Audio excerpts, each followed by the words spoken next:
Mi nombre es Henry García, estudiante del Instituto Universitario Rumiñahui. A continuación, junto con mi compañero Manuel Medina, vamos a explicar cuál fue el procedimiento para la simulación de un sistema neumático controlado por Logo, para lo cual hemos utilizado el software Logosoft Comfort. Lo que se pretende controlar son 3 cilindros neumáticos, 2 de simple efecto y 1 de doble efecto. Para ello hemos utilizado, como pueden observar, en este caso el lenguaje de programación de contactos y de funciones lógicas. Ahorita podemos observar el lenguaje de programación hub de funciones lógicas, y acá tenemos el de contactos, también conocido como hub. Entonces esos dos, hub y cop. Acá podemos observar en este caso la primera salida, acá, la salida Q1, que está controlado por un set reset. Eso incluso también lo podemos observar acá. Podemos ver que lo que son las salidas, todas las salidas están siempre controladas por estos relés de impulso set reset. Todas las salidas Q1, Q2, Q3 y Q4. Q1 vamos a utilizar para activar el primer cilindro neumático de simple efecto. Q2 también para activar el cilindro neumático de simple efecto, y las salidas Q3 y Q4 para activar, en este caso, los solenoides de nuestro cilindro neumático de doble efecto. También, como podemos observar acá, tenemos lo que son los dos modos que se había solicitado: un modo manual y un modo automático. En esta ocasión, bueno, he utilizado los botones del logo para determinar, en este caso, el modo manual y el modo automático. Como se puede observar aquí en la parte inferior, tenemos los botones del logo. Hemos utilizado, como podemos ver, para el modo manual, de la flecha hacia la izquierda, y para el modo automático, el de la flecha a la derecha. Si nosotros vamos a, en este caso, la simulación,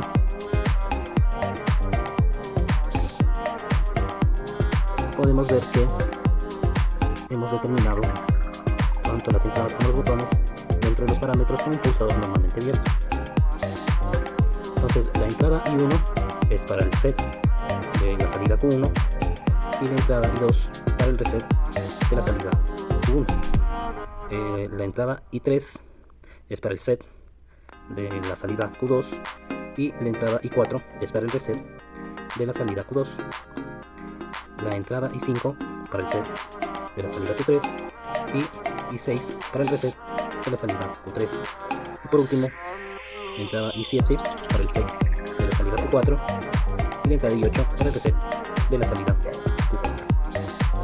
También podemos observar acá un número de marcas que nos van a ayudar en este caso para poder realizar lo que es la activación de los cilindros de modo automático. Entonces, vamos primero a demostrar el funcionamiento en modo manual, ¿sí? Cabe indicar que aquí tenemos las salidas, y que están determinadas con Q1, Q2, Q3 y Q4. Entonces, vamos a colocar primero el modo manual. Para ello es la flecha hacia la izquierda. Pulsamos modo manual, y como van a poder observar, al pulsar I1 se va a activar la salida Q1. Como pudieron ver, se activó la salida Q1. La salida Q1 estaría activando lo que es el cilindro B. Como está en nuestra programación, nuestra secuencia es B más, A menos, B menos, C más, C menos. Entonces, la salida Q1 estaría, en este caso, activando nuestro cilindro neumático B. En este caso el B+, porque como es un cilindro de simple efecto, entonces simplemente este se va a expandir. Pues ahorita, con la salida Q1, se está expandiendo nuestro cilindro neumático B, cumpliendo en este caso con el primer estado de B+. Posteriormente, vamos a la entrada I3 para activar la salida Q2. Ahí está activada la salida Q2 y con ello expandimos el cilindro neumático A más. Luego debemos de desactivar la salida Q2 para que el cilindro A se contraiga. Y obviamente, al ser un cilindro de simple efecto con resorte, el resorte va a hacer que se contraiga nuestro cilindro neumático. Para ello debemos de pulsar, en este caso, I4. Como pueden ver, se desactivó la salida Q2. Luego también tenemos que desactivar la salida Q1 para contraer el cilindro neumático B. Para ello pulsamos I2 y como pueden ver, se desactivó la salida Q1. Posterior a ello vamos a expandir, en este caso, el cilindro C+. Para ello vamos a activar la salida Q3, para lo cual debemos de pulsar I5. Al pulsar I5 se activa la salida Q3, expandiendo en este caso el cilindro C+. Para poder contraer el cilindro debemos de desactivar la salida Q3, para ello pulsamos I6. Y como pueden ver, se desactivó la salida Q3. Posterior a ello, para nuevamente contraer el cilindro C, debemos de activar la salida Q4 para, en este caso, contraer a C-. Para ello pulsamos I7 activando la salida Q4 y una vez que se contraiga para desactivar la salida, pulsamos I8. Esto en el modo manual. Para poder ir al modo automático, yo debo de pulsar en este caso C4. Sin embargo, no voy a poder entrar al modo automático porque yo tengo en este caso este bloqueo.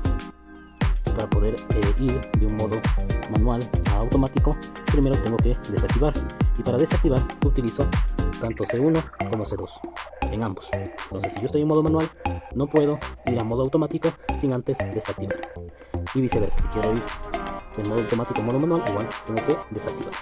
Entonces vamos a proceder a desactivar con cualquiera de las teclas, C1 o C2, y una vez que hemos desactivado, ahora sí puedo entrar a modo automático. Entro en modo automático y como pueden ver, ya se activó la salida Q1. Pasan 5 segundos y se activa la salida Q2. Pasan 5 segundos, se desactiva la salida Q2. Pasan 5 segundos, se desactiva la salida Q1. Luego se activa la salida Q3. Luego se desactiva la salida Q3 y se activa la salida Q4. Y se desactiva la salida Q4 y se vuelve a reiniciar el proceso, otra vez activándose la salida Q1. ¿Sí? Esto utilizando temporizadores, como podemos ver, son temporizadores con retardo de la conexión. ¿Sí? Están con 5 segundos, a excepción de los temporizadores que van del proceso, en este caso cuando se cumple, en este caso, el cuarto estado. Esto es la desactivación del cilindro B. Cuando se desactiva el cilindro B, se debe de activar el cilindro C, el de doble efecto. Entonces para ello hemos tomado solo el tiempo de un segundo, ¿sí? Para que se active el cilindro de doble efecto C+. Luego nuevamente transcurre 5 segundos para que se active C- y con ello el cilindro de doble efecto se contraiga. Y nuevamente un segundo para que así mismo se realice la desactivación, ¿sí? De cada uno. Entonces aquí podemos ver todo el programa. Aquí está todo el programa utilizando set reset y los temporizadores. También cabe indicar que dentro de lo que se solicitaba, se nos decía que cuando se quiera volver a iniciar, en este caso el modo automático, se reinicie absolutamente todo el proceso. Entonces, como pueden ver, se está iniciando el proceso, activándose Q1, luego Q2, pero nuevamente voy a pulsar C4 y se reinicia el proceso. ¿Sí? Se reinicia nuevamente el proceso. Si yo quiero pausar el proceso, pongo los botones de desactivación, C1, C2, y yo pauso el proceso. ¿Sí? Ahí está pausado el proceso.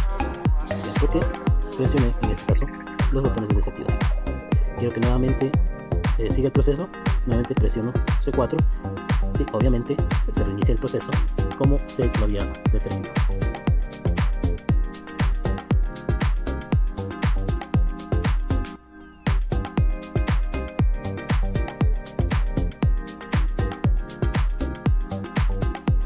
A continuación, mi compañero va a demostrar la simulación en cabeza. Muy buenas noches, mi nombre es Manuel Medina. A continuación les voy a explicar lo que es las conexiones con el logo y las electroválvulas para el control de 3 cilindros neumáticos, 2 de simple efecto y 1 de doble efecto. Como podemos ver, tenemos en las entradas de 1, y 2, y 3, y 4, y 5, y 6, y 7, y 8 pulsadores normalmente abiertos, y a las salidas Q1, Q2, Q3 y Q4 las electroválvulas. A la salida Q1 estamos conectando la electroválvula para el cilindro B, la salida Q2 para el cilindro A, la salida Q3 para el cilindro C más y la salida Q4 para el cilindro C menos.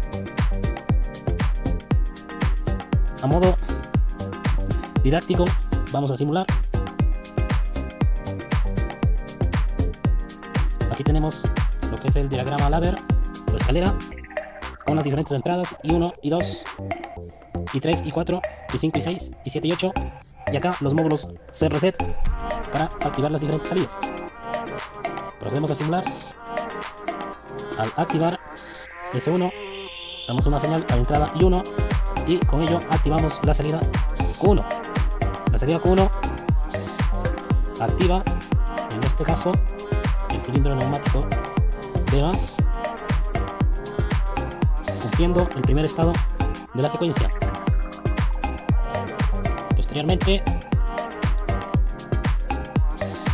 mandamos una señal en la entrada I3 para activar la salida Q2 y con ello activar el cilindro neumático A+. Como podemos observar, se cumple con la segunda secuencia. Posterior a ello debemos de desactivar este cilindro, para lo cual enviamos una señal a I4 y con ello desactivamos la salida Q2, desactivando también el cilindro A+. Posterior a ello también debemos de desactivar el cilindro B, para lo cual enviamos la señal a la entrada I2 y con ello desactivamos también la salida Q1. Para activar nuestro cilindro de doble efecto debemos enviar una señal a I5 para activar la salida Q3 y con ello expandimos el cilindro C+, cumpliendo con el quinto estado de nuestra secuencia. Para cumplir con el sexto estado es necesario desactivar la salida Q3 y activar la salida Q4 enviando una señal a I7. Como podrían ver, nuestro cilindro C se contrajo ya que se activó la salida Q4 y con ello activamos C-, cumpliendo con ello el sexto estado de la secuencia.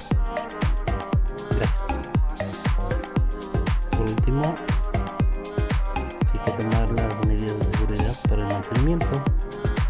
Lo que hay que tomar en cuenta es en primer lugar, la desconexión de la energía. Para ello se debe apagar y bloquear todas las fuentes de energía eléctrica y neumática antes de iniciar el mantenimiento. Segundo, liberación de presión. Hay que drenar completamente el aire comprimido del sistema para evitar movimientos inesperados. Tercero, el uso de equipo de protección. Se debe usar guantes, gafas y protectores auditivos. Y por último, etiquetado de dispositivos. Usar etiquetas para indicar que el equipo está en mantenimiento. Posibles causas de un cilindro neumático que no se mueve. Primera causa, baja presión de aire. Posible solución, hay que verificar la fuente de aire y ajustar la presión al rango adecuado. Posible causa, una electroválvula defectuosa o atascada. La solución, limpiar o reemplazar la electroválvula. Posible causa, fugas en las conexiones neumáticas. Solución, inspeccionar y ajustar los conectores o reemplazar las juntas.